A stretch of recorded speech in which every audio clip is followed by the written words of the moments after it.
Today, I want to read to you a devotion from John Piper on fear and anxiety called Wipe Away Your Fears.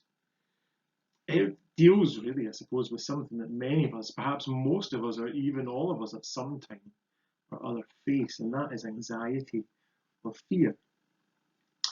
I think there's much in this world that we worry about, things that we are facing, things that we expect we will face or fear might happen, maybe things that are not happening that we would like to, and we fear we might not get them or have them or experience them.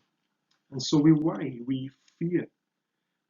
There's a verse in 1 John chapter 4 and verse 18. It says, "There is no fear in love, but perfect love drives out fear."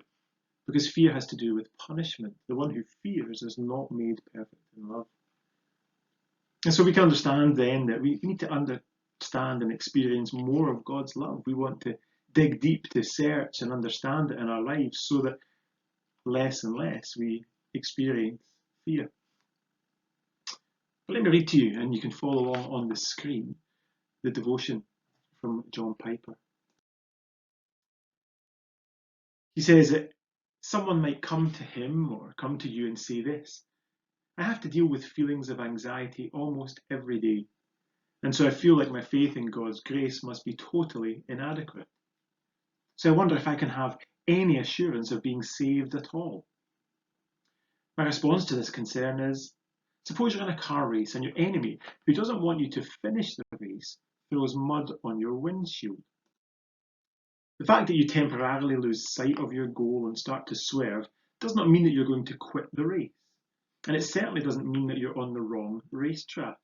Otherwise, your competitor, your adversary, wouldn't bother you at all. What it means is that you should turn on your windshield wipers. When anxiety strikes and blurs our vision of God's glory and the greatness of the future that He plans for us, this doesn't mean that we are faithless or that we will not make it to heaven. It means our faith is being attacked. At first blow, our belief in God's promises may sputter and swerve. But whether we stay on track and make it to the finish line depends on whether, by grace, we set in motion a process of resistance, whether we fight back against the unbelief of anxiety. Will we turn on the windshield wipers? Psalm 56 verse 3 says, "When I am afraid, I put my trust in you." Notice it does not say, "I will never struggle with fear." Fear strikes and the battle begins. So the Bible does not assume that true believers will have no anxieties.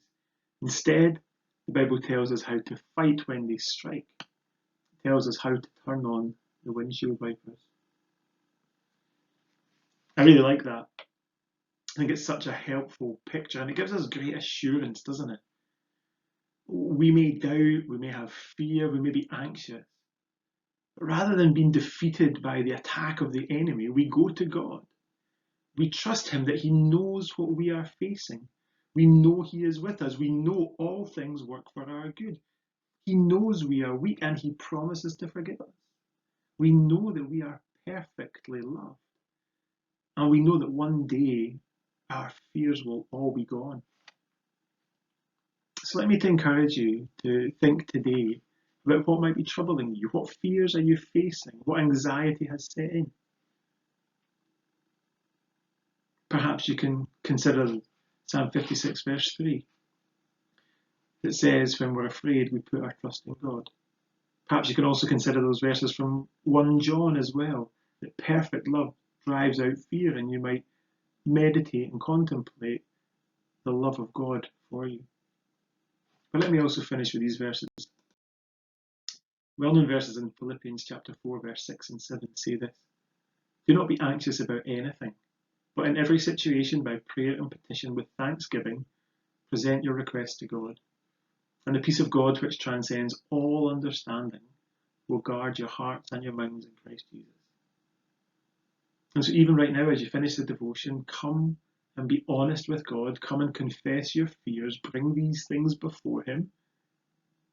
That is to put on the windscreen wipers and ask that God will wipe away your fears.